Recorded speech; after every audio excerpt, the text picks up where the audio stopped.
Sunday afternoon, but all the same, I've been able to get on with the program. And so, Divine, thank you for hooking us up. Thank you, Uzo, for being there for us. So, what do we have today?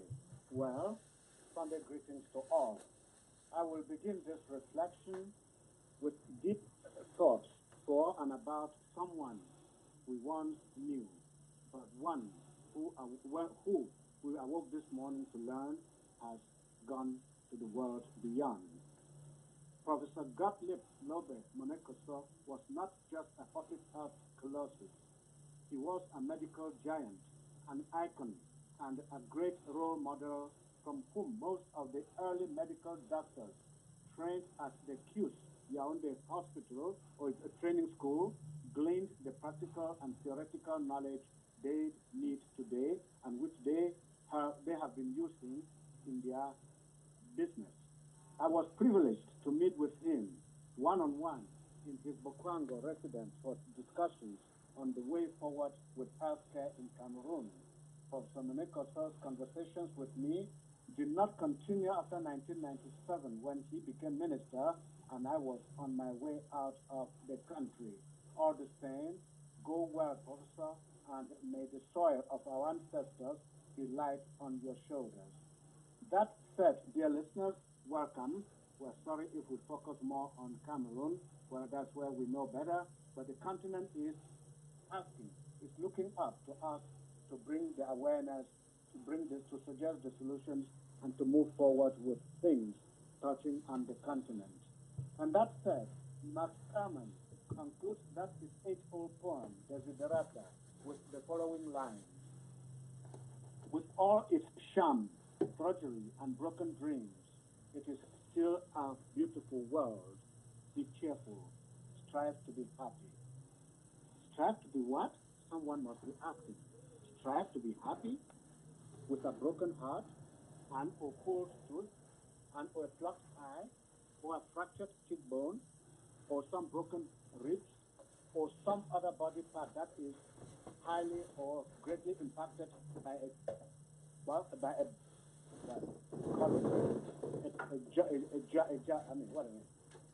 it a strike by that other party. No, I just cannot afford to be happy if and when, because of something called love, someone exercised his or her Tarzan skills on me. When someone turns me into a punching bag, all in the name of love.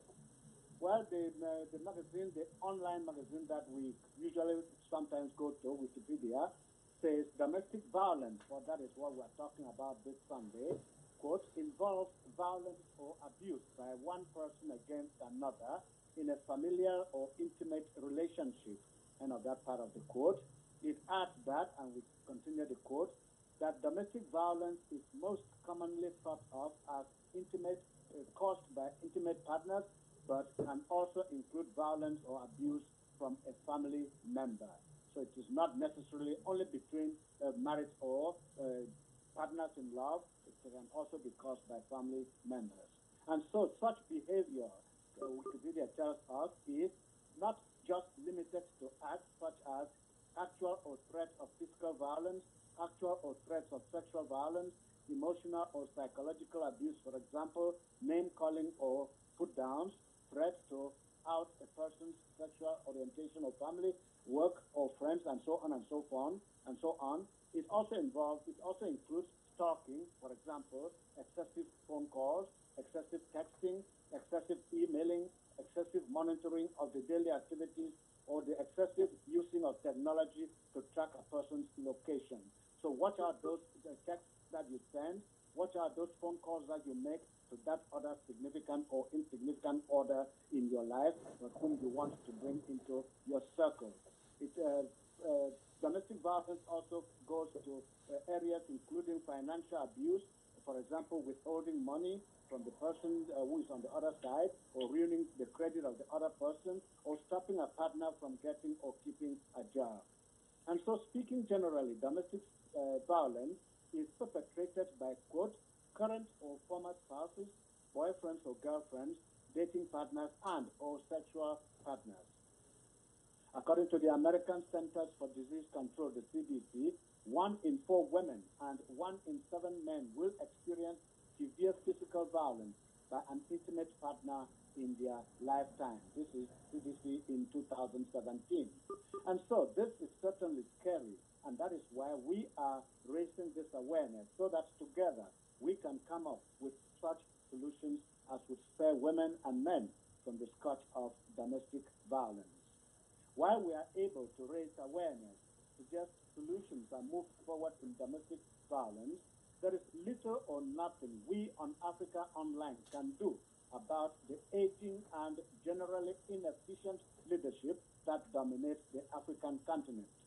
It becomes incumbent, therefore, on those in power to know when to come in and when to go out, because for everything there is a time. It is more blessed to walk into the sunset with your head held high and riding the tide of popular acclaim than to wait until popular discontent strips you dishonorably away into infamy.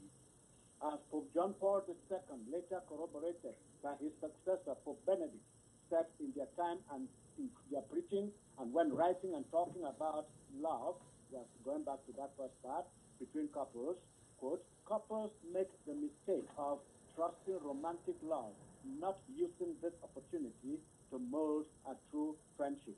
And therefore, of course, they usually end up fighting. So, African leaders should not make the mistake of trusting that early acclaim will last through years of exercising power. Let them learn to read the writing on the wall and remember that those who cheer today will be the first to shout them out tomorrow. Time will not be in their favor. So please, go when you have to and let peace reign. And so, what is domestic violence?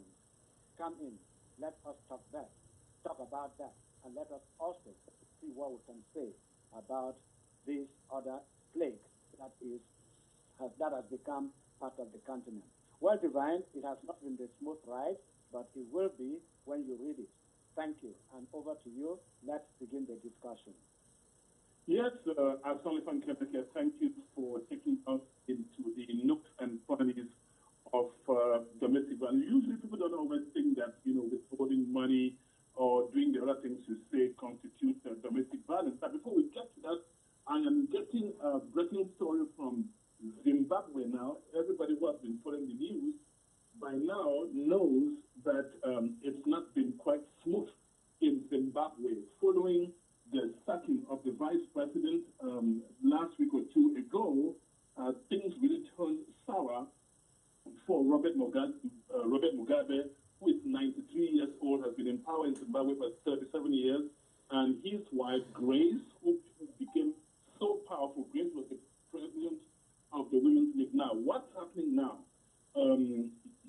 Yesterday, sometime today, the ZANU-PF party, which is the governing party in Zimbabwe, fired Mugabe as the president of the party, and also fired the woman, his wife, the powerful woman. And Mugabe, we are receiving information from the BBC just now that the embattled leader, Robert Mugabe, has vowed to stay in power for several weeks, despite intensifying pressure on him to stand down. In a live TV address, Mr. Mugabe said today he would preside over the ruling party's Congress in December. The ZANU-PF party earlier sacked him earlier today as the party leader and gave him less than 24 hours to resign as the president or be impeached. Now, so we don't know where this is going to in Zimbabwe as well as Kemeke. So much is going on there. Development going very, very fast. The party sacked him today. He is defiant on TV that he is not going anywhere. So we don't know what he's going to do. Is he going to preside over a Congress that has sacked him? How is he going to do it? It's a matter of wait and see. That is Africa. It looks like somebody on the line. Good afternoon to you. This is Africa Online Broadcast. Hello? Good afternoon. This is Reverend Pam, but I'm on mute because I'm driving. Okay. Thank you, Pam. Yes, Sullivan Kemeke. in a situation of domestic violence, lots of people get really hit. The parties concerned are principally that the wife and husband are hit. Sometimes they fight in divorce courts over, child custody. Sometimes they're fighting over property, and the children become also unfortunate victims in this saga. As Solomon Kemleke, it's unfortunate. Now, what causes all these domestic problems that we're talking about that we term domestic violence in your point of view? Well, Divine, generally it is lack of trust, lack of confidence, and when you get married the first day, everything is rosy, the grass is all green, but you forget that as you're aging, things are changing, you need to adapt to new situations. People start mistrusting each other, people start not liking each other the way they were in the first day. Some of them think that because you become a little too fat, you put on a little too much fat rather, and or you became a little more demanding about certain things to be done in the family, you should be the cock to crow in the family. But then you have to, there's only one thing that can prevent domestic violence, it is understanding. It is understanding the ability to build those bridges of trusting one another, that ability to be able to say, to be able to let go. Because letting go, of course, leads to peace. And if peace prevails all the time, most of the time, there will not be any fighting. And of course, personally, I would add that fighting is not a solution in itself. The best way to go about it is when that loud-talking woman or that nagging lady comes your way, leave her alone. Go out, maybe don't go to a bar to drink beer. Go out somewhere, go to a church, why not, and pray. And come back later, tempers will have cooled, and of course, you'll be able to avoid a fight. Because in the fighting, who knows who will be hurt? Who knows who will be injured? And of course, it could even result in death. So please avoid those situations that can lead to such conditions that somebody loses a body part, or somebody loses their life, or somebody, moves away because of the intolerance of the other party. Intolerance should not be part of a marriage or a relationship. Divine? Could it be, as someone can make it, that people spend more time in preparing for a wedding than the marriage? I mean, everybody knows that, resolving issues, you have to be very understanding, you have to be tolerant, you have to be a good communicator. Everybody knows this. But yet, what is happening? Why don't we do what we know? It is not knowing about it is good, but doing what you know is better. So what comes in between knowing and doing? I think that's where actually the problem is. Now, the question I'm going to throw back at you, Asong, is, are the causes of domestic violence in Africa different from those in the diaspora? As was culturally ignited culturally.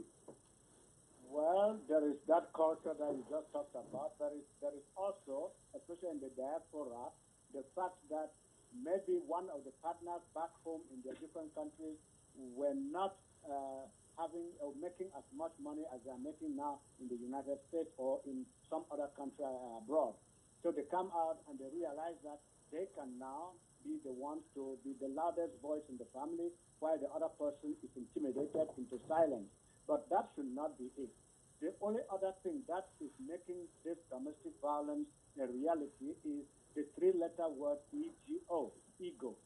The man thinks that as a man, it's a man's world. I should dominate. I should be the one to tell the family what to do. But then, what about the partner? Your partner is your equal, some people will say, don't say equal, but you are partners in a relationship. And partners in a relationship must mutually agree on the way forward, on solving problems. It is not because we met on Christmas Day and got married at New Year's, and then we cannot go through, that we should not go through the year.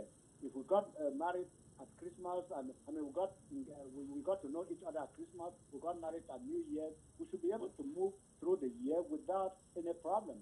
Because if you got married 10 years ago, you should not get to the 11th year and begin to say, oh, this lady or this man has become too gruffy, has become too fat, has become too greedy, or eats too much this and that, or snores in the night. Those things are side issues. Ignore them and move forward. I mean, nobody will remain the same from the day they got married.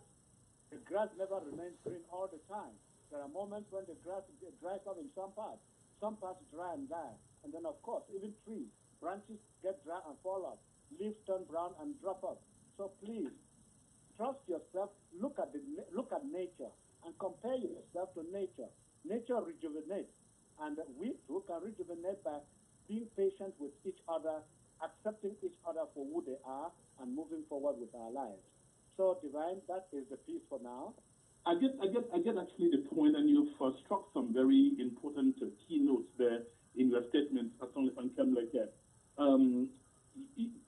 Unfortunately, people don't get enough counseling, because if people had enough counseling, they would be told, and I'm talking about, very importantly, pastoral counseling. Don't go meet a grandmother or an auntie or his uncle or your uncle to tell you their own stories, because their own stories or situations might not really apply to you. But if people had some good pastoral counseling, they would understand that the grass, as you say, and very directly, as someone can make it, doesn't always remain green. Things are going to change. Your physiology will change. The man, you always have the six-pack. You not always have the six-pack that you had probably when your woman met you in the gym and you thought you had shared values. Woman, you're not always going to have the Coca-Cola shape, as I hear these days, that this gentleman saw you jumping on the treadmill. So those things are not always going to last. But something is going to last, and that's called commitment. So it seems to me as though people do not have go for pastoral counseling. If they do, they don't have enough of it. Now let's talk about the arrival of a couple from Africa in their new diasporic environment. Could it also be poor adaptation to the new environment, to the demands of the new environment? Take the gentleman who comes from Africa and thinks that, well, like he did in Africa, he goes to work, his wife goes to work, both come back, and he stretches himself in the couch watching CNN while this woman is going to go to the kitchen and start cooking and cleaning up, and then all he does is wait for food to be ready and put on the table for him to eat. And very soon those things begin to build resentment. So the question I'm going back to your answer is it that a lot of us Africans are not able, or we are not adapting to the environment where we are, because here it's the same as in Africa? We are not adapting to our new environments. We believe that the man's world in Africa remains the man's world across the world. It is not so. Every community, every society has its ways of doing things. And when you come to the United States or you go to Europe or wherever, remember that both of you, man and woman, are struggling to put bread on the table. And nobody is putting more bread than the other on the table, probably. I'm not definitive on that. But we should also learn to know that we have to be each other's helper in the first place. That's what the book of Genesis teaches us. God did not create the woman just to be a partner walking the garden. He created a partner. Let us make him a partner. So as partners, you are supposed to be co-equals, doing things together, accepting one another. You all work. You all come back home. Don't go on the couch watching television or being on your phone these days with the telephone, texting and so on. Try to give a hand in the kitchen. We are trying to catch up on time because we all have gone to work. We all are tired. We all need to work together at home so that when dinner is ready, everybody has contributed to make it ready so that we can eat with joy in our hearts and, of course, peace in our house. Divine? And I've also heard complaints from a lot of African men around here in the United States that the woman they now live within the house isn't the same woman they had in Africa. And I asked them, what do you mean? They tell me that the woman in Africa was very respectful, whatever respectful meant, because this sort of, sometimes these terms are loaded words, and they begin to see what they call hybrids. The woman is no longer an African woman, no longer an American woman. It's a mixture of the two. And so the man, to him, is seeing an arrogant woman, a woman not submissive, and these things begin to fuel tension. So these are some of the things which, when we come here, I remember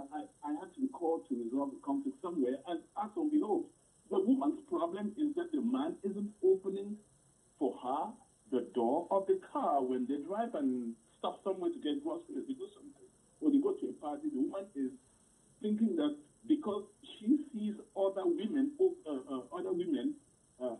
stay in the car and their husbands come and open the car door for them, her husband should also be doing the same thing. That's all your comment on that. Well, if you have known your man for 10, 20, 20, 25 years, don't expect that. Your man is your man. He has never done it before. It is not because he's gone to Europe, to America, to Australia, whatever, that he should now begin to open the car door for you. Your man has always known that you open your door and come out. So why expect me to do it today? Maybe I'm an old-fashioned guy. Yes, I am, but I admit that. But please, give me a break. Be yourself.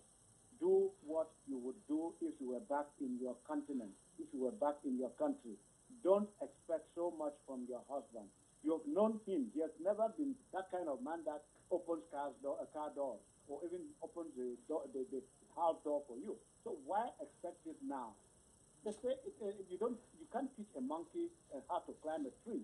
Of course, when you listen to Nderi Yango in his music, he tells you some of those things. So please don't have those expectations which will never come, because they will instead inflame you and make you want to, well, maybe start a fight or maybe walk out. No, please. You vowed for life, for better or for worse, until DEATH do your part. So please don't hurry the thing. Don't be so overbearing, please. Divine?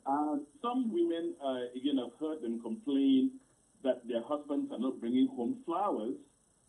And I asked one of the ladies, back home, where our parents, our fathers, bringing home flowers to the ladies, to our mothers, she said, no, but we can all learn those things. And I asked her, what to you is the significance of flowers?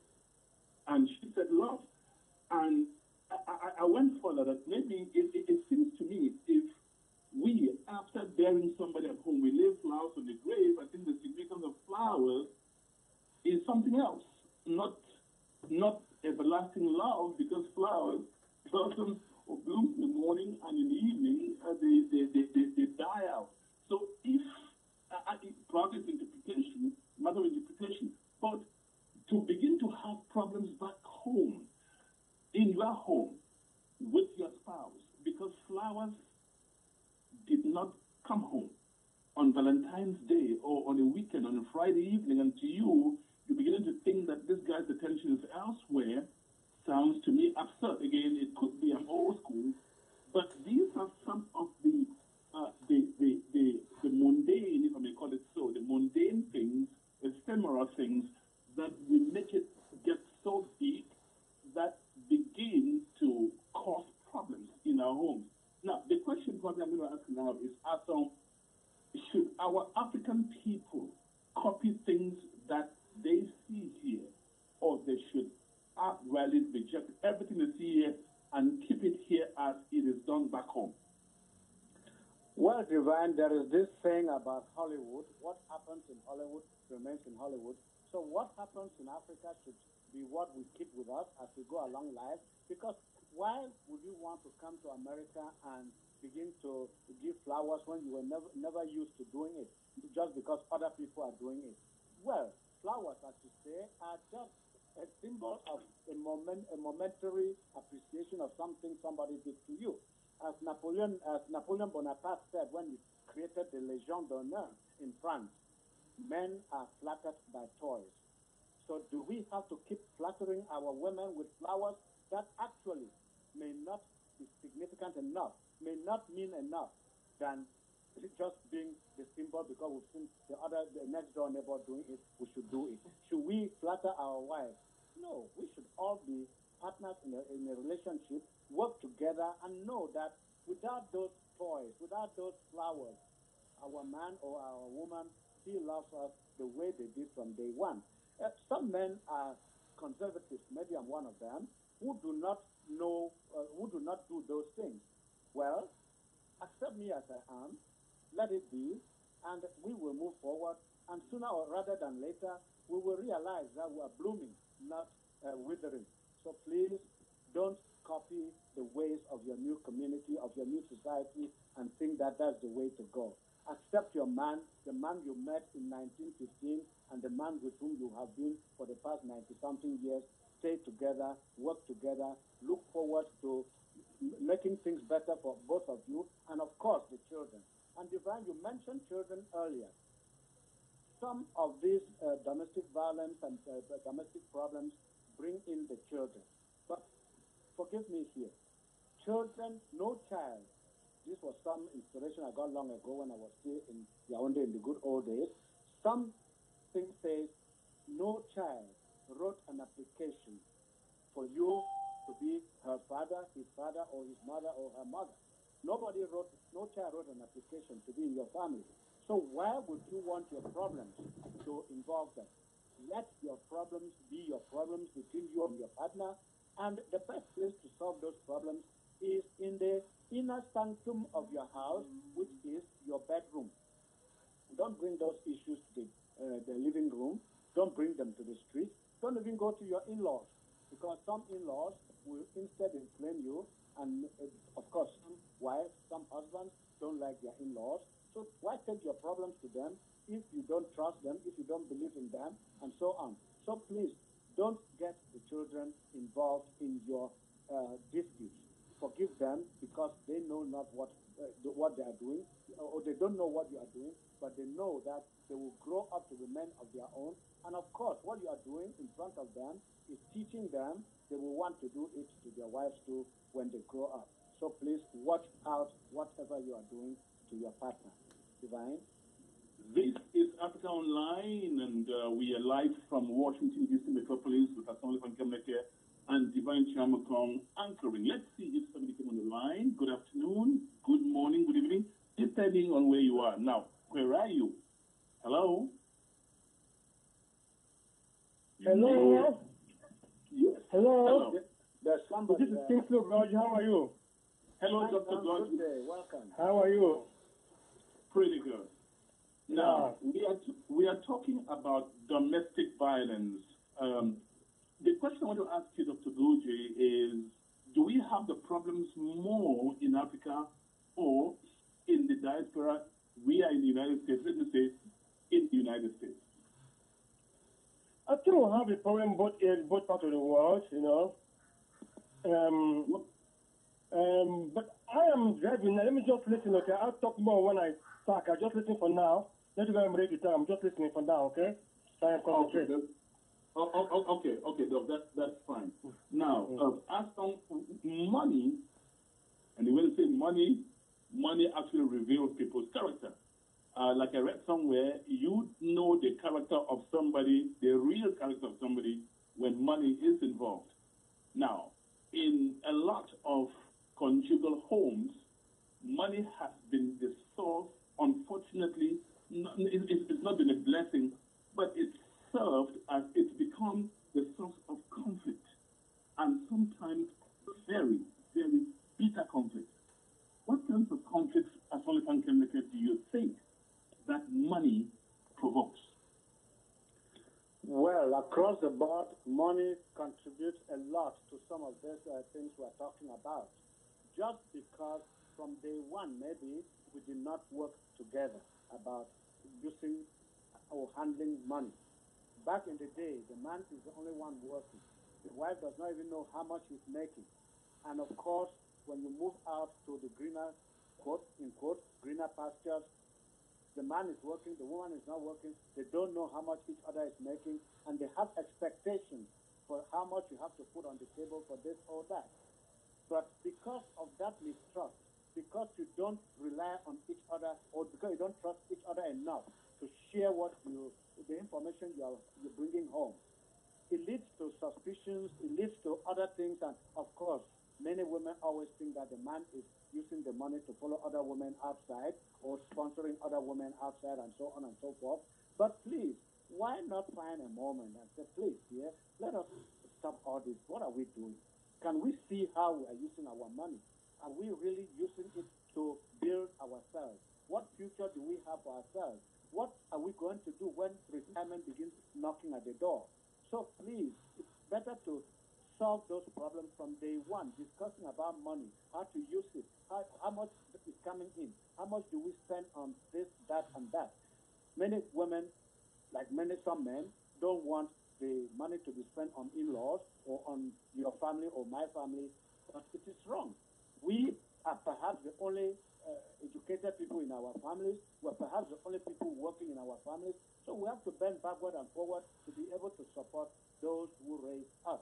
So if a woman is telling the husband not to support his family, that is wrong. If the man is telling the woman not to support her family, that is wrong.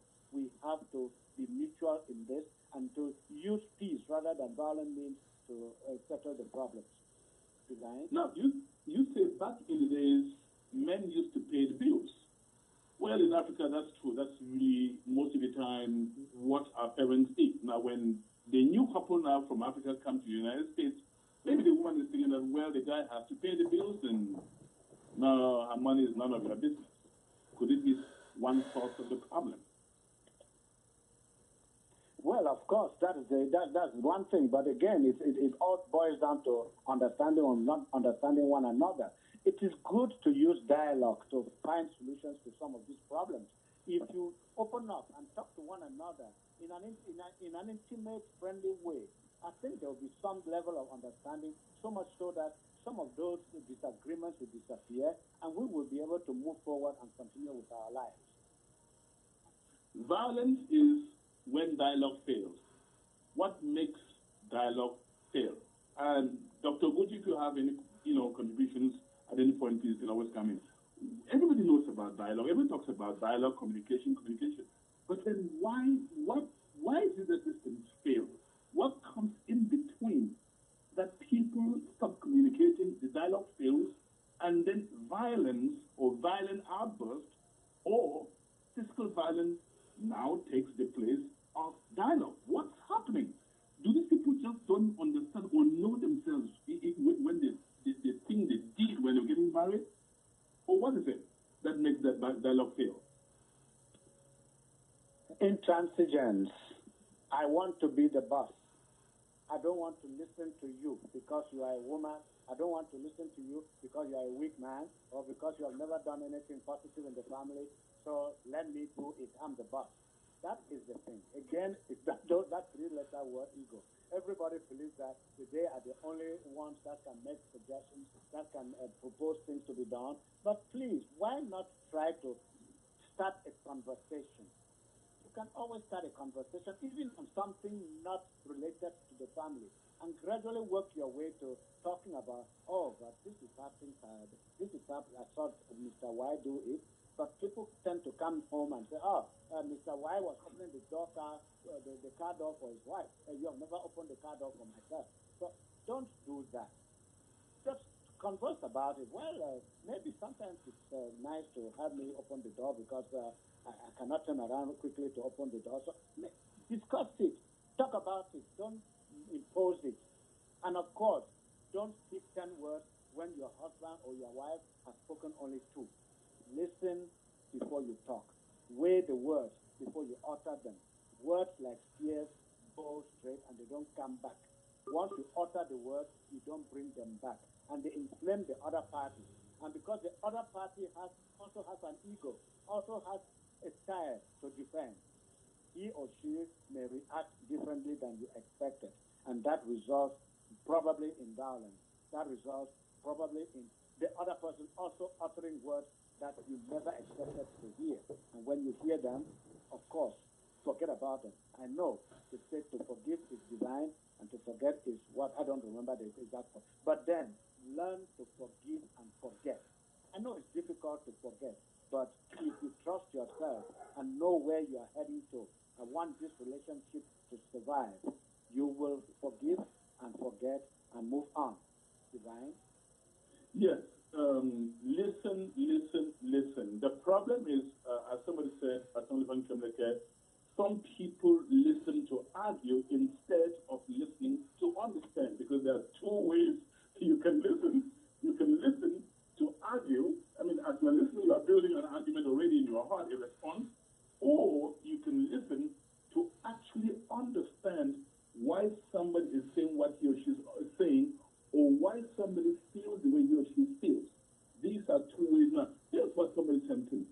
tongue has no bones, but Asom, it is strong enough to break a heart. So be careful with your words. This is sent by somebody right away as we talk. So please, what actually do hurt? Before you utter a word, be sure that you think about the consequence that word is going to create out there. Words can be flammable liquid, or they can actually be healing agents. So there's not. You talked about the boss who wants to be the boss. And at some point when Reverend Sam comes in, I know at some point, I think it's Ephesians, something in Ephesians 5:21 or 22, it talks about kind of relationship that should exist between spouses. So in the Bible, it spells or describes the man as the head of the household. And some men have really abused this. They put that on the doors of their fridges, say, look, I'm the boss, I'm the head. What is the meaning of being a boss? What is being a boss in the family? And so what are your ideas? I mean, you've been married for, I think, 40 something years now? Yes. And Well, what do you define, or what do you describe as the job description of a boss in the family? well, I don't think I have a job definition for that. All I know is the man from traditional Africa is the head of the family. But as the head of the family, you have to be a good listener. You have to be a good father. You have to be a good husband. And how do you define goodness? By being patient, by listening through, by not returning fire for fire, but for being yourself and saying, okay, we will talk about this. Let's sit down and talk about it. Peace is better kept than war, because when flames start to burn more than you thought they were going to burn. So whatever it is, whatever it takes, if you want to be the boss, be ready to bear the brunt. Be ready to go the 5 or the 9 yard, as one of the actors would say. Go the 9 yard and make sure that you do what is expected of a boss. The boss is not always right, as our French-speaking colleagues, friends would say. We shall have to do raison. No, the boss is not always right. So the boss should always learn to listen to other opinions and be able to learn from those opinions. Because if you don't listen, don't do selective listening. Listen through every single word. Don't put meaning on things people say. And to go back to that person who sent in something on the WhatsApp group, St. James in his writings, in his epistle, I think it's chapter 4, talks about the tongue. The person said the tongue has no bones. St. James says the tongue is the smallest part of the body. We use it to praise God, yet we use it to curse our neighbors, to curse our friends, to sow havoc in our own families. So please, before you utter any word, think twice. I always say count up to 10 before you utter that word you wanted to utter. And before you swing to blow somebody, calculate. Count maybe 1, 2, 3, 4, 5, should I? And of course, please, that way we will preserve the peace. That way we will be the boss. Bosses are not meant to beat up people. Bosses are meant to bring peace, to calm situations, to make sure that everybody feels comfortable. Divine? I wish people did the countdown before uttering, opening their mouth. We have somebody, I would say, is an authority on this subject that we are discussing. Who is the boss in the home? What is being head of the household? Reverend Pram, you're in Houston, and you have been counseling people on things like this. I have no doubt about that. Now, when the Bible talks about or gives the position of the boss or the head of the household, isn't that creating a problem? Oh, wait, did I hear you well? Yes. You said God is creating a problem? No, repeat that. No, I want to make sure I get I am taking the devil's advocate, like they always say. Now, well, because understand this thing independently. That's why I asked that question. When the Bible requires women to husband, submission means you're submitting to somebody who has some authority over you, if I understand that very well. Is it in itself creating problems in the home? No. God is, first of all, God is not the author of confusion, number one. And God, as our maker, gave us a manufacturer's manual, which is the Bible. Sometimes some men like to just go to Ephesians 5:22 and ignore the preceding verse 21. God is so smart. I tell people that all the time. He knew that there will be men that are going to take his word out of context. So he made sure, before he asked women to submit unto their own husbands as unto the Lord, he asked the men and the women in verse 21 of Ephesians chapter 5. He says that they should submit themselves one to another in fear of the Lord. So both men and women need to submit. Please, every man and woman who is under the sound of my voice, they need to hear this. Submit, both the man and the woman have to submit to one another in fear of God. And I tell people all the time, don't mess with God. You know, before he goes into verse 22 to say, wives should submit unto the husband, and the wives are supposed to submit unto their own husband. There are some men, even at work or even in ministry or in the community, they expect women to submit to them. But God, the woman should submit unto their own husband, not to every husband or every man. And talking about boss, there are no bosses in the homes. I'm sorry to boss anybody's bubble.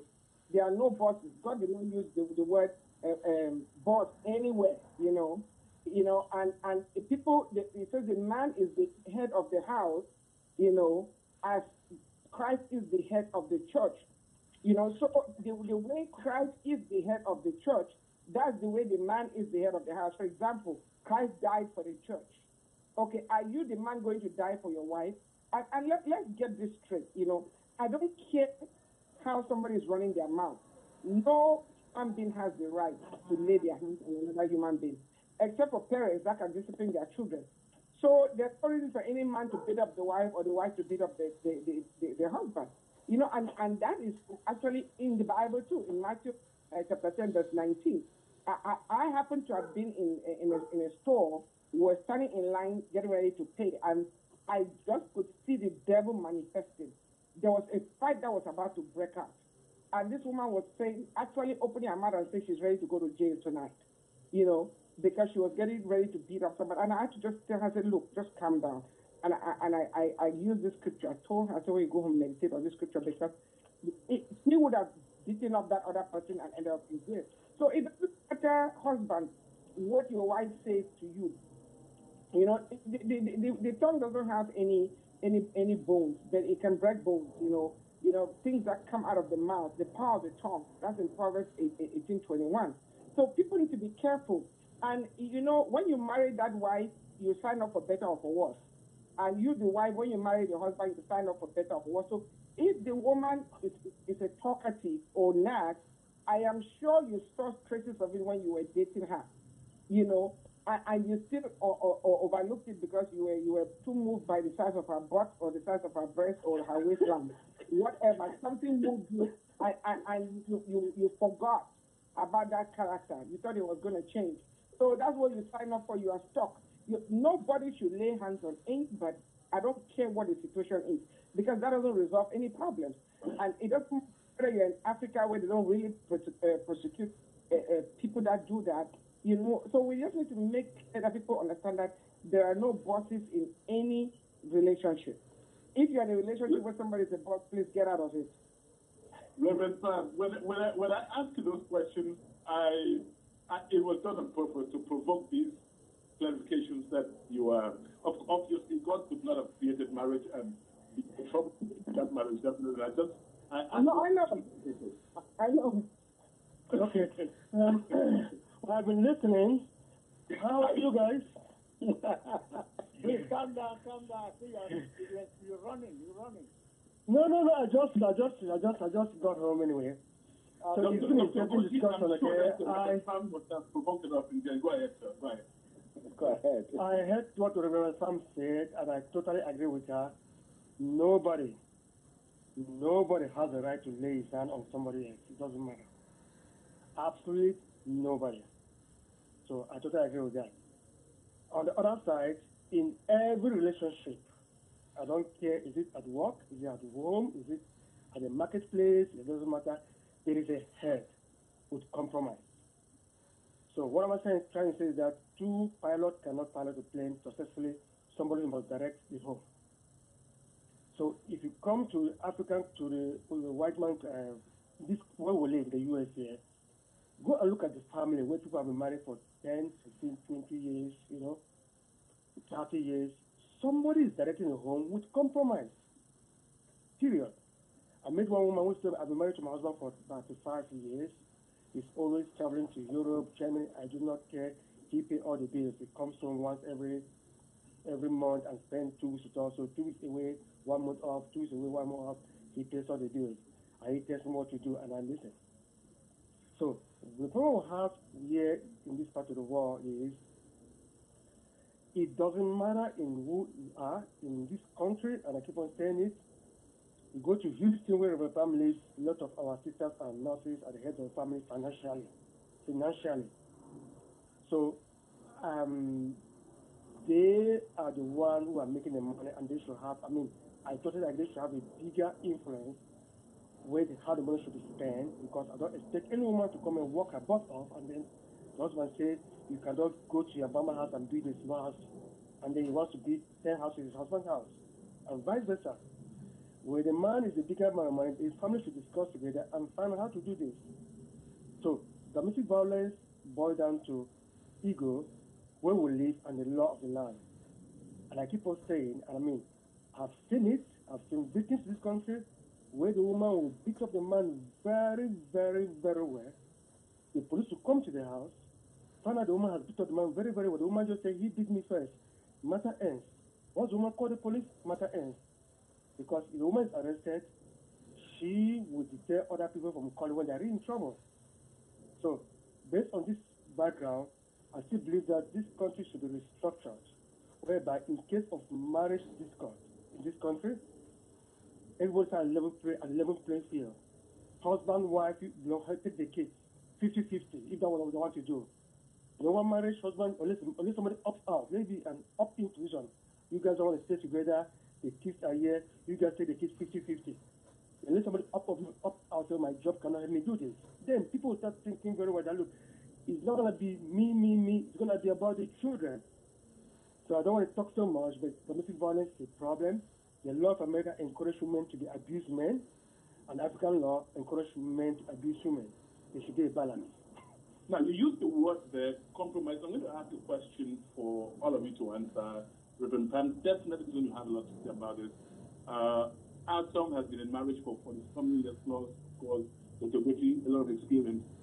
The question I want to ask has to do with compromise. Do Africans have a problem in politics, at home, almost everywhere in cultural organizations, because somehow we do not understand what compromise means? We don't. Tell me, Reverend Pam, how is compromise to work in a situation one person is described as head of the household? Okay, Divine, the head does not mean the boss. And there's something I want to address, something that Dr. Ugoji mentioned. From a biblical standpoint, I disagree with that aspect of what he said about if a woman brings in the most money or more money, she should have more say as to how the money is being spent. Believe me, that right there, that right attitude and that right mindset has caused a lot of divorce in our community, has pushed away a lot of men. And has caused a lot of turmoil in marriages. Even as we speak, there are marriages that are on fire because either the woman came here and went and did nursing, and the man could not go do nursing, and probably the man was a big shot in their country, and then they moved their families over here, they relocated, and the man is not able to get a similar high-profile job.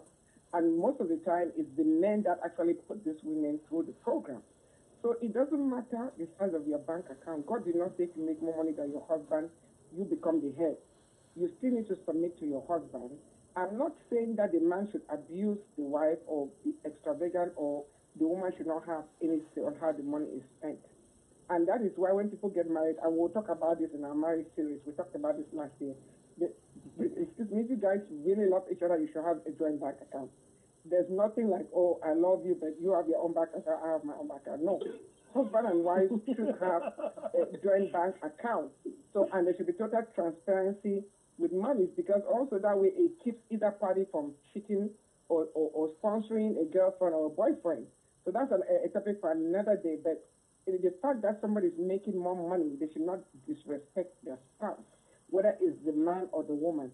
You, the man, if you're the one bringing all the income and your wife is a stay-at-home mom, believe me, it's not easy raising children. That's if the wife is raised. I'm not talking about lazy women. There are some women that want to be kept, just like there are some gigolos, some men that just want to be kept. They just don't want to work. You know, that's not the situation I'm talking about. You know, but nobody, being the head does not mean the boss. And when you talk about compromise, you know, it's give and take. Just think about it. This is somebody that you are married to somebody, you're not even related to this person. You did not grow up with this person. You don't have the same genes, you don't have the same blood running through your veins, and you expect the person to be like you? You know, why would you, a man, first of all, you are a different creature. Why would you expect a woman to be like you, and vice versa? The thing is that a lot of men get married thinking that the wife will not change, and of course, the real person shows up after 6 months, after 6 years. Then a lot of women get married hoping that they will change the man, and of course, it's not possible. So when you go in and you say for better or for worse, you better believe it. You know, you better believe it. There was a lady that filed for divorce after 1 week, and when they asked her on a talk show, she said, you know, when she was taking the vow for better or for worse, she meant for better or for best, and that she doesn't need anybody to help her get broke or get poor, that she can just find by herself. And then you start wondering. Yeah, there are a lot of people that get married for economic reasons, you know, or erotic attraction. Sex cannot hold a marriage. What holds a marriage is agape love, God's unconditional love. Christ needs to be the foundation of your marriage, because that's what's going to sustain you. Because after two children, believe me, the power of gravity would take its toll on the breast, you know, and the stomach would have extra tenants, you know, and that A shape would disappear, you know, for most people. And the man, the V shape will change into the shape of a pear or an apple. And like somebody was talking about 6-pack earlier, the 6-pack will change to 1-pack, you know, or no pack at all. So these are things you need to listen to. For better or for worse, I have a colleague, she's from Nigeria. The husband was talking about sending her back to her father. You know what she told the husband? He said, make sure you put me back the way I was before I gave you 5 kids, before sending me back to my father. And he had nothing to say. Oh, yes. That's a good one. He had nothing to say. So it's compromise. You know, you give and take. Give and take. There are some women that love to just shop. They just love shopping. You know, if you are a shopaholic, then if you guys are having financial challenges in your marriage, if you cannot help yourself with the shopping, okay, go downgrade from Neiman Marcus to maybe Ross. You know, so you still keep your shopaholism, but then your marriage is not on the rocks. Because it doesn't make sense for a woman to be working and spending all their money on clothes. First of all, when they die, they will be buried with one outfit. That's it. They're not going to take all their wardrobe with them to the grave. So please, you know, it's give and take. And when you say for better or for worse, you know, mean it. Don't mean for better or for best. That's my thing. Anton, if you have a question, probably believe me, I have a lot of questions for Reverend Palm, and my questions are getting very provocative, so you can bring up all these questions, very brilliant clarifications that she is bringing. Anton, do you have a question at this point? Not at this point, yes. Sorry. Okay. Yes. Then, Reverend Palm, let's talk about culture. Is African culture part of the problem? Okay, go ahead. I'm listening. Is African culture part of the problem or part of the solution in terms of Hello? Africans coming to the United States? Hello, are you listening to me? Hello? Yes. Are you getting Hello? Yes, I hear you. Hello? Yes. Oh, Hello. okay.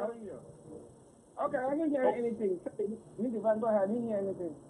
Okay, my question to you is African culture part of the problem or part of the solution? Here's why I ask you the question. Are we not adapting very well to our new environment? I know I asked the question to... Well, see, Need Divine, the African culture is a patriotic society, okay?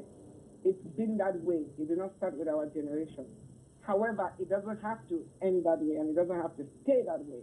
You know, Africa Online and people like Dr. Ogoji and you guys and the millennials coming behind us, you know, need to work on that.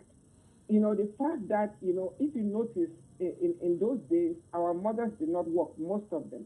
Most mothers did not work, they stayed home. While the fathers were the breadwinners. You know, we didn't even have stay-home dad or jiggles. Things have changed. And then, especially in this society, in the diaspora, a lot of the times, the women, you know, and they have an opportunity to earn more. I didn't say in every case. Like somebody was mentioning earlier when I was on mute, I think it was me also. You know, in Africa, a man and a woman will go to the farm, right? The woman will do more work than the man.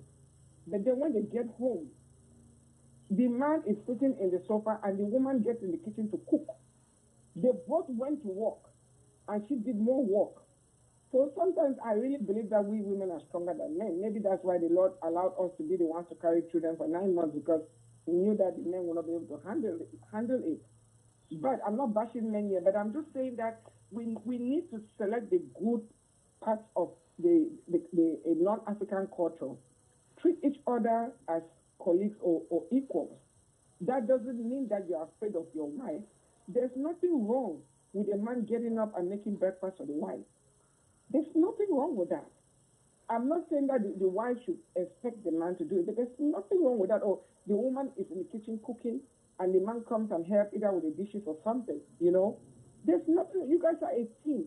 Okay, why is it that the only time, you know, you go the whole day, you don't check on your wife, you don't compliment them, at 11 p.m. at night, all of a sudden, you notice that she's a human being because you need help at night.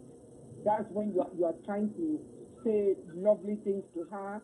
What happened from 7 o'clock in the morning to 11 p.m. at night? She walked, you didn't check on her. She had dinner for you when you came, you just ate. You probably didn't say thank you. You didn't compliment anything until it was 11 p.m. at night or 10 p.m. at night, whenever you guys do your business. You know, that's the only time you recognize her and you want to say something because you're trying to turn her on or be service. That's wrong. That is wrong. And so well, we need to... It's 4 o'clock, sorry to continue, Reverend Palmer, never important note. After you make some of the announcements we usually make at the top of the hour, I'll be asking for their views on compliments as a way of dissipating issues at home. Now, 4 o'clock, Reverend Palmer again. Yeah, thank you. I think your clock is 1 minute faster.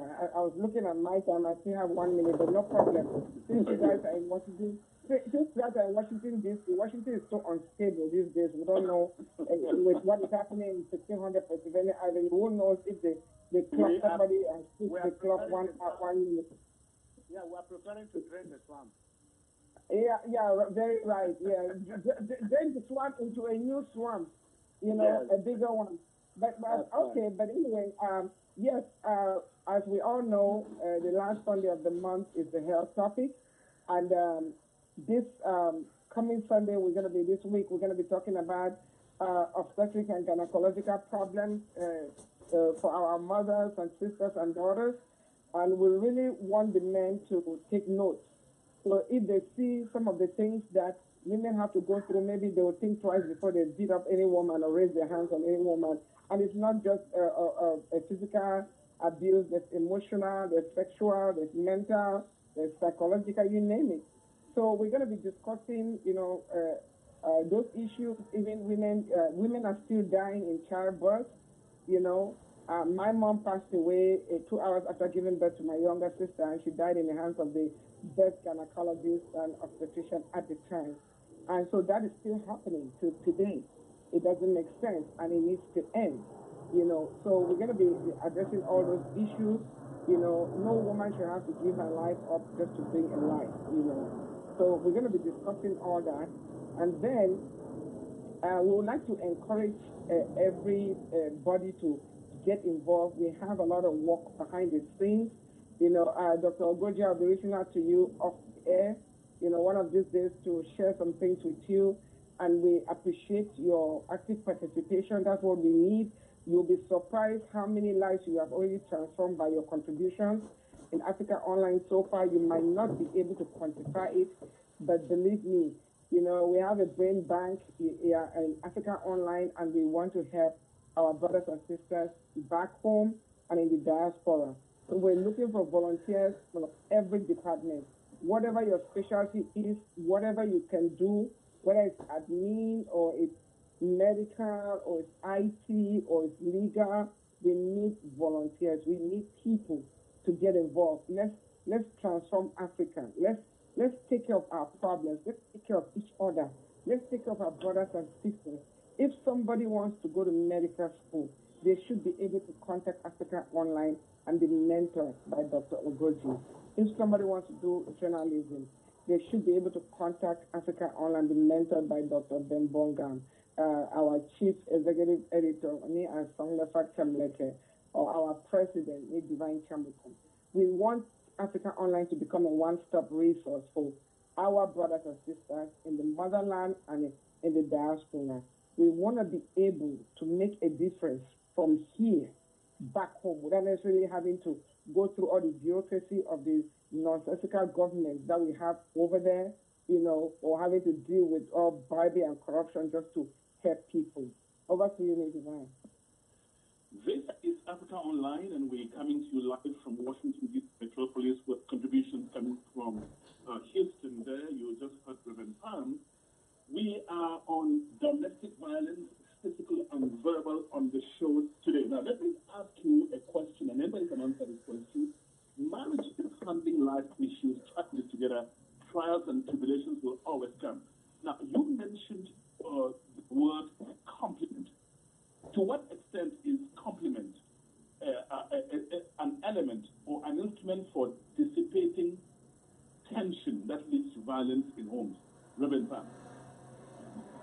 You know, it is so hard to be angry with somebody who tells you you look good. It's hard. I like that.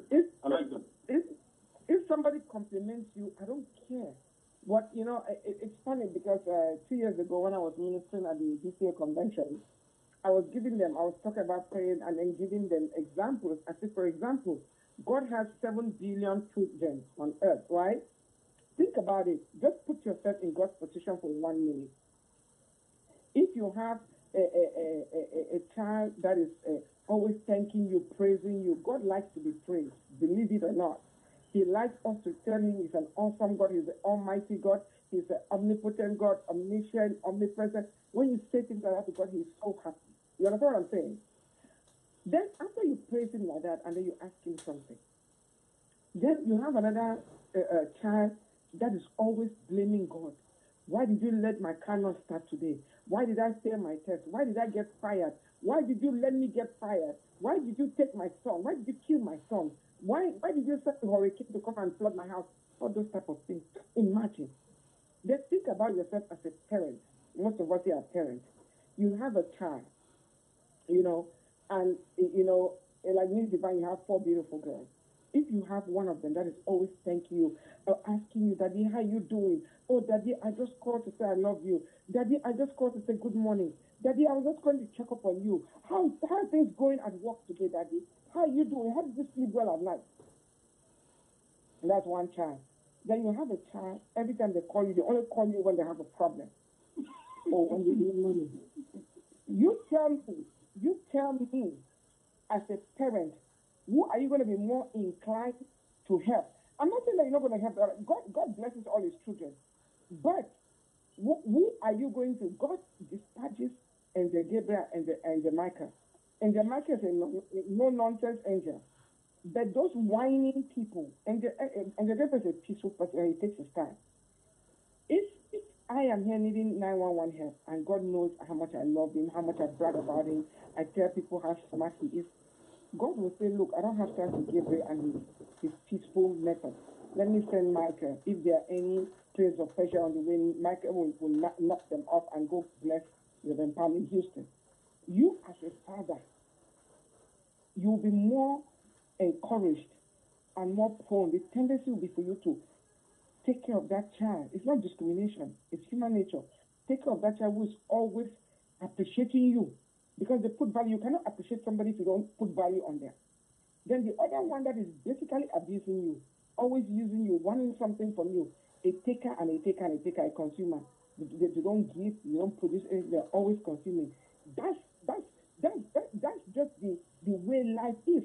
So if you as a husband, you even want to fight with your wife, and your wife say, oh honey, I just made your favorite food, you know, or I chose soup, you know, or whatever your favorite food is, you know, and let's say the woman did something and the man was furious, even if he comes at you, just compliment him, whether the suit is nice or the shirt is nice or not, or the pants, compliment him. Compliments are free. It doesn't cost you anything. You don't need to run your credit card or use PayPal to get compliments. It's free. Showering with compliments. And you will see the Bible calls it pouring coals of fire on your head. You will see that rage will go away. How do you attack somebody who is complimenting you? Who is telling you? So in that teaching, actually, I was telling them. I actually picked on my sister-in-law. I said, let's say the young wants something from Dr. Ross, and he would just say, hey, Peter Wolf, you are so handsome. You're so dark and handsome. You're the best thing that ever happened to me. They didn't even let me finish. People were just screaming. She was just jumping. I said, by the time she even asked my brother for anything, it doesn't matter. If it was something that he would not normally give to her, he will say, baby, it's yours. Because she had already sent a compliment. You know, that's how humans are. When people compliment you, they make you feel good. And your body produces, and I'm sure Dr. Ogoji can expand on this, you know, and happy neurotransmitters. Make you happy, you feel good, you know, endorphins are going all over the place, and you are prone to bless them and want to give to them. Over to you, Divine. Well, this is a powerful. Yes, that's what I was saying. I was saying that compliment equals a powerful fire extinguisher in a conjugal home. As only if I came like that. Yeah, and I was going to add to what Reverend Palm said, just that let the complimenting not just be in the living room. Let it start from the bedroom to the kitchen, through the job, through the living room, and every day, every time. Thank you is only 5 letters, and it takes a second to say it. Thank you. So please, don't wait for it. Don't wait to say it only at Christmas or at New Year's. And since I'm on this, I wanted Reverend Sam to say that next Thursday is Thanksgiving. In our cultures, we don't have a Thanksgiving day specific because we thank God every day. But in this country, we have a specific day for Thanksgiving. Before we wrap up, let us all be able to say something about Thanksgiving. Over to you, Divine. Yes, when Reverend Juan talks about compliments, that leads me to asking questions about how people use their mouths in their homes. I've heard men accuse women of being prosecutorial, so to speak, on women, that the way they use their words, the way they talk back to their husbands, could that be some of the problems or some of at the root of some of the problems that we have in many, many homes today, especially in the diaspora? Need divine. Again, if anybody meets a woman at a bar and takes them to the altar or to the court to get married, that is their problem. That is they say, as you make your bed, so shall you lie on it. That is their problem. When you date somebody, let me tell you, somebody cannot hide their true nature for more than 6 months. And after the age of 14, a person's character is already built. A person's character, you know, it's hard to hide it. You can pretend for 90 days, but for 180 days plus, it's difficult. So before you even get into that marriage, before you even say, I do, make sure you know who you are getting married to. Make sure you do.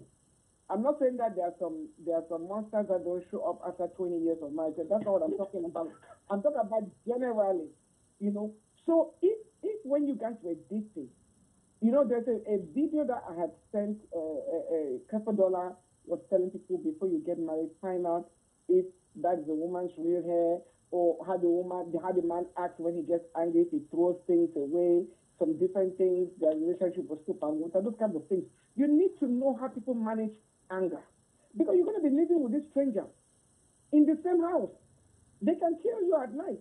You need to know that they will not snap, or that when they are angry, because some of these people, they look like they cannot kill a fly, but they have a demon that has been laying in wait to you upset them. So you have to know. That's why courtship is so important. You see how they act when they are angry. You need to know how they act when they are angry. So if this woman was talking a certain way to you when you guys were courting, why do you think she would change after you put a ring in her finger? Why? Why do you think it would change? So that is something that that's a bet that you make. You gotta lie on it. You know, so you can expect this person to be different after you guys get married. She had showed you her colors. You know, and I always tell people a leopard never loses its fur. You know, she showed you her colors, and he showed you his colors. There are men that beat up their girlfriends, and the girlfriends still marry them. Are you kidding me? I don't care if he's bringing home a whole cow or a whole pig. Why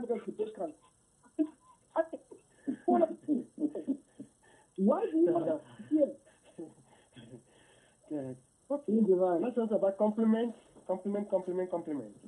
Yeah. Personal experience, okay? Personal experience when I was growing up. When I walk into an office and I want something from that office, I meet a young lady there. I talk about her hair, Good. but how good she looks like. It's always easy. Trust me, it is always easy.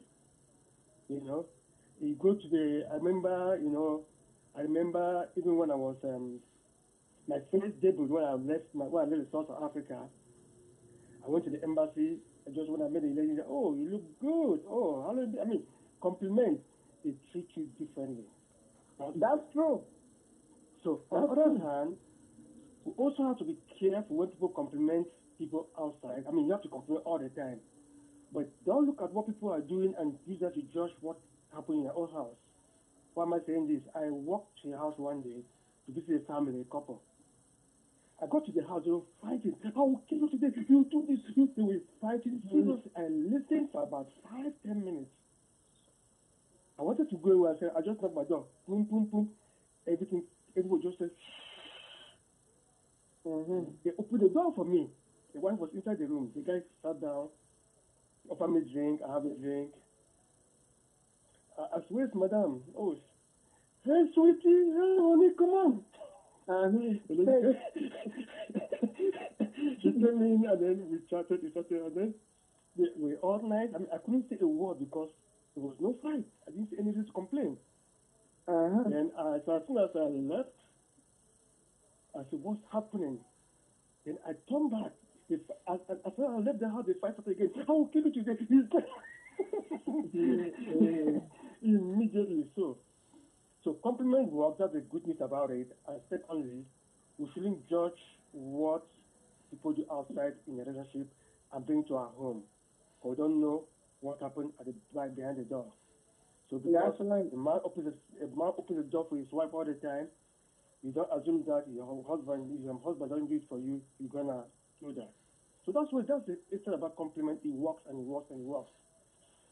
So that's what I'll say about that. On the other hand, if you're complimenting somebody, if in every relationship we have things that are so personal, that we hold high esteem. A typical example is which is very common in the African community, is a man who is an only son that was raised by his widow mom, who grew up and then ended up here. Then finally he got married, and the wife said, the mama said, you shouldn't marry me, and if I don't like her. It doesn't matter how much you compliment that man. Okay? That man is hurting. So that's where the compromise comes into place. I always tell people, when you see something that is dead to somebody, no matter how hateful you hate your wife, your mother-in-law, it's both sides now, and it's very important to your spouse, you have to find a way to accommodate that person if you really want to have a relationship. So, and also people in every life that this will hold so strongly, culturally, influential, especially people that make us. If you stop that area, somebody's back, there's no way you're going to make that person turn around and say, if he says it, I like you, he goes by and says, but, oh, my daughter can come, my mom can come. That's why I will talk about financial issues. So, I said, the woman makes money. In Africa, we are fond of going home and building houses in our house, okay? What you have belongs to our wife, belongs to me and my wife and my children. It's not common for us to go and build a house for our mother's in-law, unless it's not common, let me put that way. People do it. So if we get married here, husband and wife, and a woman says, oh, my parents live in a very, very restricted house, small house, we need to upgrade it. A man should support. More important is the woman is the one bringing in the money more. It's more reason why you should support. Not that should not be the first thing they should do. They should have build their own place so they can enjoy together. But again, support the other woman because she is a daughter. She has mom and dad. Maybe she's the only one that can take care of her family. Her breast may not be strong enough. So as a woman, she also have a say in things like that. So, but compliment works. It works and it works. But compromise is the key in leadership. A man or woman cannot be at the same pace. So, I mean, everything, they have to be head together. There will be a clash. So that's where compromise comes ahead of family. Nobody's a boss, as you rightly said. Head of family is somebody who actually absorbs problems and not create problems. Yeah, let me jump in here. Thank you, Dr. Goji. Let me jump in here real quick. One point that I need to make, and I need to make sure all the men and women are listening, please write this down. If you, a woman, you don't compliment your husband, believe me, there are women out there that are going to throw those compliments at him, and vice versa. If you, a man, you are not complimenting your wife, there are other men out there that are going to compliment them, and believe me, that's how it starts. A man starts complimenting your wife, and she's not hearing from you. The next thing you know, her makeup changes, her color, the color of her lipstick starts changing, her perfume starts changing, her dresses start changing. She has an interest out. That doesn't mean she's cheating on you yet sexually, but there's another way of cheating on somebody without sex being involved, emotional. She might be giving her emotional attention to the person that is giving her all these compliments. Same thing with the man might not be sleeping with the girl, but she might just enjoy the girl's company. Because you, the wife, you have turned into an old witch.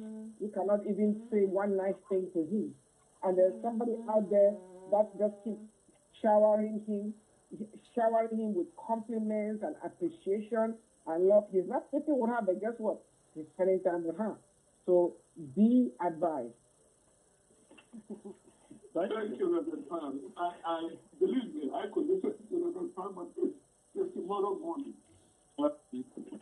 We've been talking about domestic violence. We have 10 minutes to go.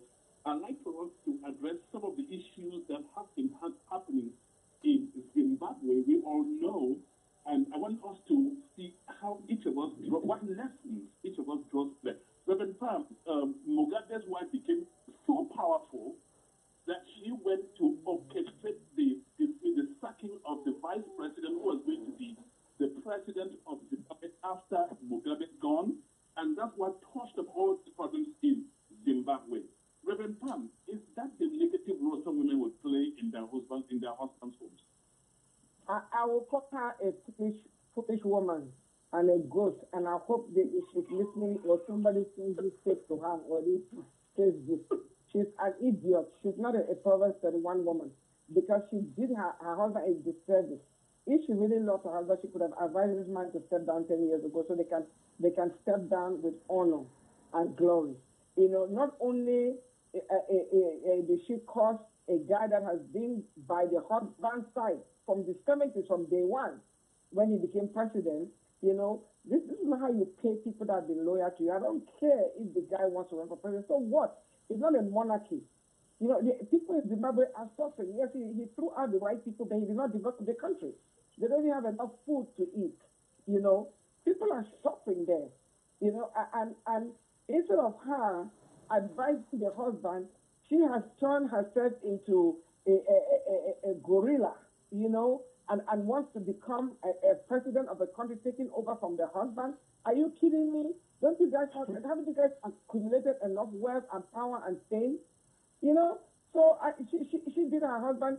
As a matter of fact, she caused his doom. That's what I'll say about that. Yes, I would say Good that, answer. okay. Sorry. Yeah, let Dr. Oji go. I'll come after. Okay, Dr. Oji, yeah. I would say that she must be very short-sighted. You know, no matter how powerful a president is. Okay, look at Paul Biya in Cameroon. We can take all the shit from Paul Biya today. But what's the wife's name? Is it Chantel? To take over, the head will let loose. It would be better for Paul Biya Jr., who would not like Paul Biya Jr. to take over, correct? But if the wife is taking over, you'll be crazy. Not talk of the son or other things. So, yeah, I think there's room for, they are very lucky that the military likes them. The military loves Mugabe. They would have silenced him a long time ago. Yeah. I wish we can take advantage and step aside the next 2 or 3 days and stay in Zimbabwe and enjoy the wealth. Because if he doesn't do it, look what happened to Gaddafi. Look what happened to Gaddafi in particular. Gaddafi would have enjoyed. Saddam Hussein when he was pushed up by Americans, but again, Gaddafi would have been living in Libya now, enjoying everything he has, at least step aside a long time ago and give power to somebody else that can protect his interests. One lesson you draw from Grace Mugabe's what is happening now in Zimbabwe? Well, I have nothing that I've learned from her. I was one of the front runners supporting Mugabe in the 1980s when we were producing Cameroon Report over Radio Cameroon. So we supported Mugabe against Joshua Nkomo, and he won the fight and became the president of Zimbabwe. And we believed that he was going to use the expertise he used fighting the guerrilla war, as the white calls it, to rule the country, but he never did. And when you overstay your usefulness, it becomes something else. In my dialect, they say the hand that goes too much to the backside comes back messed up. So he overstayed his usefulness. So no matter what Grace was doing, Grace is 41 years younger than him. This is a child of, this is your your grandchild, whatever. While listening to her versus listening to the nation of millions of people, while listening to your one lady, instead of listening to the whole country, you are the head of the party, the ruling party, the ZANU-PF party. Why not listen to them? The military, I believe, were not just acting on their own. These were fellows in the bushes fighting the regime of Ian Smith. And they came back together to rule the country. The military, I'm sure, was advising him to pay attention to the demands of the people and not listen to this lady. But this lady became such a terrible force on his life.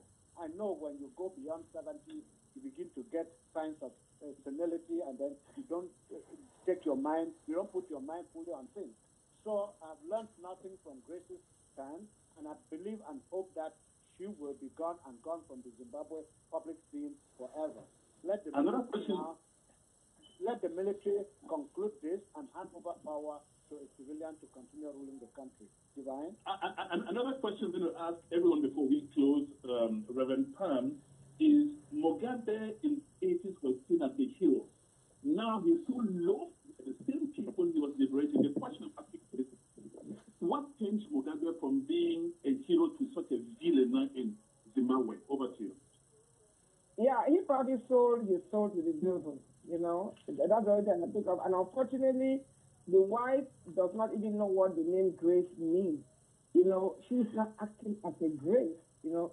The name Grace is unmerited favor, divine favor. And when you tell people that, oh, they are gracious people or graceful people don't act the way she acts. You know, they are servants. They have a servant heart. They are kind. They are compassionate. You know, but she's not. You know, so the only thing I can tell, at this point in his presidency, he made a deal with the devil. And I feel sorry for anybody who even gives Satan a minute of their time or a second, because Satan is a very unfaithful demon. You know, he would destroy you. He might give you a certain power because he is powerful, even though his power is cursed. You know, because let's not forget, he was God's right-hand person in heaven. He was the director of the fire in heaven. when God cast him down, God cursed his anointing, but the power is still there, but it's just cursed. So if even the devil gives you wealth or power, just like his brother in Cameroon there, their time is up. Their time is up. Satan doesn't give you eternal anything. You know, so the only thing I can think of is that he's calling to the devil. Over to you, Dejan. Yes, apart from selling his soul to the devil, what he failed to understand was to read the signs of the time. He thought that people were in support of him because whenever he came out, they cheered for him. But as I said in the introduction at the beginning of this program, those who cheer today are the first to denounce you tomorrow. So always be ready to read the signs of the time and to move on. And that said,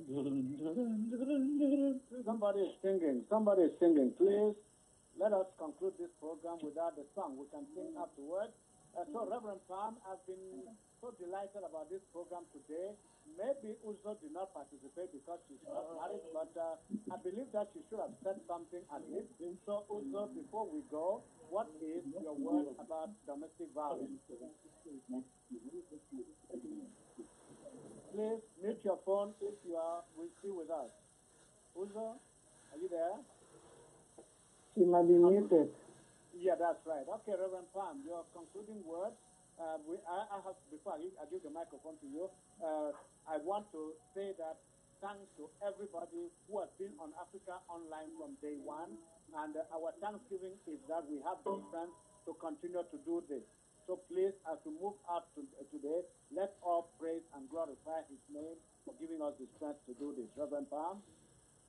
Yeah, thank you, Nia Song. You know, I would like people to remember, those who are married, you know, that Proverbs 18:22 says, he who finds a wife, which means the man is supposed to find the woman, not the woman finding the man. That's another topic. You know, that's when you start off the wrong way, you end up with domestic violence too. But he who finds a wife findeth a good thing and obtaineth favor. So men, you know, it doesn't matter if you you forgot to consult God before you got married, but look at your wife today and tell your wife, I thank God for you because you're a good thing. If you don't treat your wife right, you will never have favor. That's the truth. It's in the Bible. God's prescription for marriage. So you have to treat your wife right. And if you married a goat for a wife, you better treat that goat right, because that's what you selected. And for those who are not married, before you get married, please seek God's face. Over to you. Yes, that coincidentally was the reading in my church today about finding a good wife. Thank you all for participating. Yes, please, it was coincidentally today. That being said, we will conclude on the note that please, next week, obstetric gynecology problems facing our women folk. So please, whether you're a man or a woman, I believe you have something to say about the problems facing our women folk. So thank you all so much for participating in today's program. We discussed domestic violence, and we look forward to some improvement in our lives collectively and individually. Have a happy and blessed week, and happy Thanksgiving to all of you out there, especially for those in the United States. Thank you. Goodbye. Mm-hmm.